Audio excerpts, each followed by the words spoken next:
इस video tutorial में हम देखेंगे कि प्रीमियर प्रो का उपयोग करके रेड कैमरा से शूट की गई आपकी इमेज का अधिकतम लाभ कैसे उठाया जाए। नाउ रेड अनप्रोसेस्ड इमेज को कैप्चर करने के लिए रो रिकॉर्डिंग का उपयोग करता है एंड इन प्रीमियर प्रो हम वास्तव में कलर, गेन एंड कंट्रास्ट जैसे पैरामीटर में डिग कर सकते हैं। तो आइए इस पर एक नजर डालते हैं। नमस्कार दोस्तों, मैं Krishna Indora Adobe Premiere Pro के इस ट्यूटोरियल में एक बार फिर आप सभी दोस्तों का स्वागत करता हूँ। मेरे पास एक प्रोजेक्ट है जिसे रेड कैमरा के साथ 5K में शूट किया गया है। बिकॉज प्रीमियर प्रो मूल रूप से R3D फाइल को सपोर्ट करता है, जो कि कमाल की बात है। हम एप्लीकेशन को छोड़े बिना इंटायर प्रोजेक्ट को एडिट और कलर कर सकते हैं। आइए कुछ एग्जांपल देखें कि हम रेड रो कंट्रोल्स को यूज करके इमेजेस के साथ कैसे काम कर सकते हैं। पहली बात जो मैं आपको बताना चाहता हूँ वह यह है कि रेड फाइल्स के साथ काम करने में बहुत अधिक प्रोसेसिंग पावर लग सकती है और आपके सेटअप के आधार पर आपको अपनी प्लेबैक सेटिंग की क्वालिटी को एडजस्ट करने की आवश्यकता हो सकती है। ऐसा करने के लिए अपने व्यूअर में ड्रॉप डाउन मेनू से सिलेक्ट करें फुल, हाफ, क्वार्टर,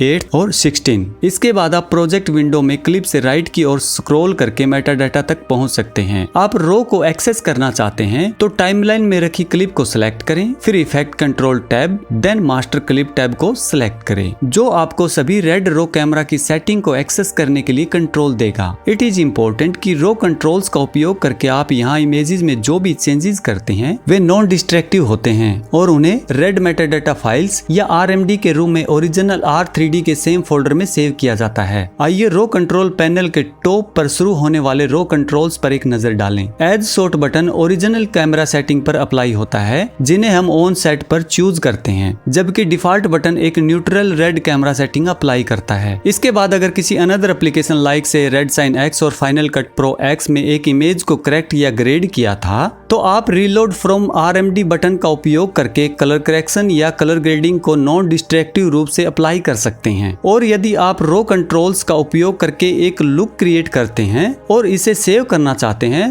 तो बस सेव टू RMD सिलेक्ट करें। एसेंशियली यहाँ क्या हो रहा है कि आप रो सेटिंग पर अप्लाई होने वाले चेंजेस को इस क्लिप के साथ कैरी कर सकते हैं। यदि आपके पास रेड रॉकेट या red rocket X acceleration card है तो यह ड्रॉप डाउन मेनू वह जगह है जहां आप सिलेक्ट कर सकते हैं कि किस कार्ड का उपयोग करना है। मूविंग ऑन, डिकोडिंग सेक्शन वह जगह है जहां आप HDR सोर्स के लिए ब्लेंड ऑप्शन और एक इमेज को डिबेयर करने के लिए उपयोग किए जाने वाले डिटेल के लेवल को निर्धारित कर सकते हैं। व्हाइट बैलेंस सेक्शन एक विंडो ओपन करेगा जहां आप अपनी इमेज में एक व्हाइट एरिया को सिलेक्ट करने के लिए आई ड्रॉपर का उपयोग कर सकते हैं। आप केल्विन एंड टिंट कंट्रोल का उपयोग करके अपनी इमेज का टेम्परेचर भी करेक्ट कर सकते हैं। रेड रो सेटिंग का next part colour management tools है, जो रेड के इंफ्रास्ट्रक्चर में वास्तव में एक पावरफुल एलिमेंट है। First is the colour version, जहां आप ओरिजिनल कलर वर्जन 2 या PP2 दोनों में से एक सिलेक्ट कर सकते हैं। PP2 रेड का लेटेस्ट कलर साइंस है, इसलिए मैं इस ऑप्शन को चूज करने के लिए सलाह देता हूं। इसके बाद colour space drop down menu है, जो आपको अपने प्रोजेक्ट में कलर्स की रेंज को निर्धारित करने के लिए कई ऑप्शन देता है। इसमें हाई डेफिनेशन प्रोजेक्ट के लिए rec 709, wide colour gamut project के लिए रेक 2020, वेब प्रोजेक्ट के लिए sRGB और रेड के अपने colour space option like red space,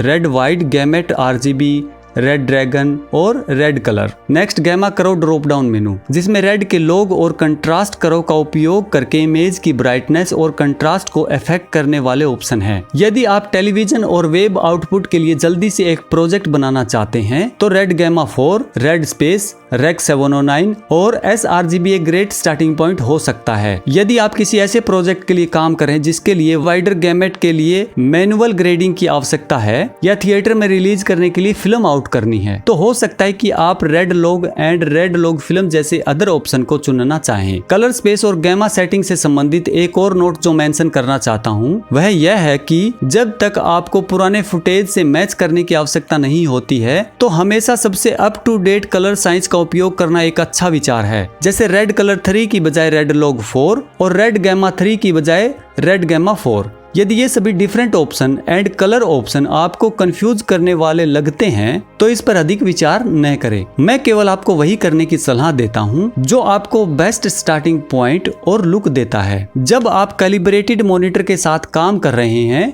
जो कि एक वाइज विंग है, जो आप देखते हैं वही मिलता है। What you see is what you get। जो आपको आपकी स्क्रीन पर दिखता है और सबसे अच्छा दिखता है उन सेटिंग के साथ जाओ। ओके, रो सेटिंग मेनू में नेक्स्ट ISO सेटिंग है। द फ्लड कंट्रोल्स जो ISO की तरह है लेकिन अधिक कंट्रोल के साथ। Shadow, DRX, saturation, contrast, brightness, exposure, individual gain control for red, green and blue channels, sharpness and denoise option. Adobe Premiere Pro आपको रेड के कर्व टूल को भी एक्सेस करने देता है, जिसे आप सभी कलर चैनल्स को इफेक्टिंग करने वाले कर्व के साथ चेंज कर सकते हैं, या आप कर्व के साथ रेड, ग्रीन और ब्लू कलर के अलग अलग कलर चैनल्स में चेंज कर सकते हैं। फाइनली हम स्टैंडर्ड कंट्रोल से एक इमेज की लेफ्ट, गैमा और गैन को एडिट कर सकते हैं। आइए देखें कि हमारी इमेज को बेहतर बनाने के लिए रो सेटिंग का उपयोग कैसे किया जा सकता है। करंटली इस प्रोजेक्ट में प्रत्येक इमेज को colour space, RED, white, gamma, RGB और रेड लॉग फिल्म के लिए गैमा सेटिंग का उपयोग करके सेट किया गया है। जैसा कि मैं प्रत्येक शॉट के माध्यम से आगे बढ़ता हूँ, आप देख सकते हैं कि कैसे वे फ्लैट और डिसैचुरेटेड दिखाई देते हैं। मैं एक शॉट को सिलेक्ट करने जा रहा हूँ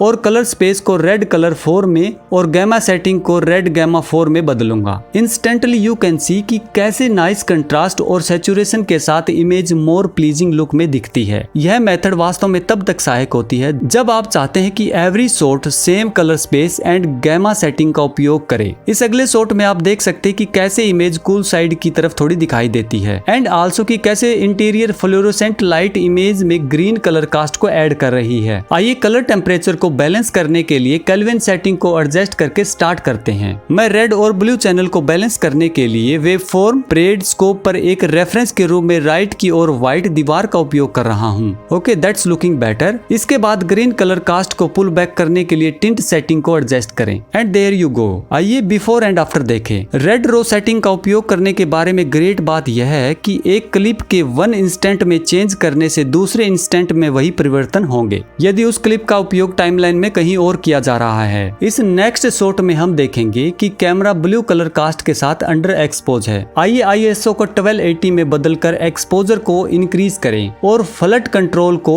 ब्रिंग अप करें। देन हम केल्विन को एडजस्ट करके कुछ ब्लू कास्ट को ठीक करें। आइए शैडो को ब्रिंग अप करें और फिर एक्सपोजर को थोड़ा सा टेस्ट के लिए सेट करें।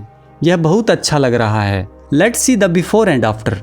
What is the big difference? एक बार जब आप रो सेटिंग का उपयोग करके अपनी इमेज को एक अच्छे स्टार्टिंग पॉइंट पर ले जाते हैं, तब आप अपने ग्रेड को ठीक करने के लिए लुमिट्री में जाना चाहते हैं और वास्तव में कुछ क्रिएटिव लुक्स अप्लाई करना चाहते हैं, तो आप इन रो सेटिंग के साथ लुक के लिए नहीं जा रहे हैं। आप इस सेट पर शूट किए जाने के समय के रूप में अच्छा दिखने की कोशिश कर रहे हैं। डिफरेंट रेड रो सेटिंग के बीच निर्णय लेना काफी हद तक इस बात पर डिपेंड कर सकता है कि आपके प्रोजेक्ट को कहाँ देखा जाएगा और निश्चित रूप से आपकी व्यक्तिगत प्राथमिकता क्या है। अगेन, इसे एक गुड स्टार्टिंग पॉइंट पर ले जाने के लिए रो सेटिंग का उपयोग करें और फिर वहां से लुमिट्री का उपयोग करके फाइन ट्यून करें और बेस करेक्शन स्टेज के दौरान रो सेटिंग का उपयोग करके रचनात्मक हो जाएं और कलर वर्कफ्लो का रिजल्ट अधिक साफ इमेज के साथ होगा और इससे मदद मिलेगी। आप स्पीड से काम कर सकते हैं। आई होप कि यह ट्यूटोरियल आपको हेल्पफुल लगा होगा। तो ठीक है दोस्तों, मिलते हैं नेक्स्ट ट्यूटोरियल में नए चैप्टर के साथ। तब तक के लिए happy learning, happy Premiere Pro. Bye friends.